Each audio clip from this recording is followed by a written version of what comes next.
老熬夜的人身上容易有酸味儿。《黄帝内经》提到过，晚上不睡觉会扰乱身体机能，导致气虚体弱。说白了就是熬夜打乱气血循环，让身体越来越虚。要是长期熬夜晚睡，整个人会像坏了的食材一样散发异味，头发油光光的刺鼻味，衣服上的汗酸味，甚至能闻到类似尿骚的氨气味，凑在一起酸臭的不行。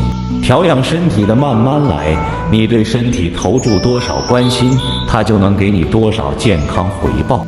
举个例子，连续熬3个夜的人，第2天身上就会有股馊味，但坚持早睡1个月，皮肤和口气都会清爽很多。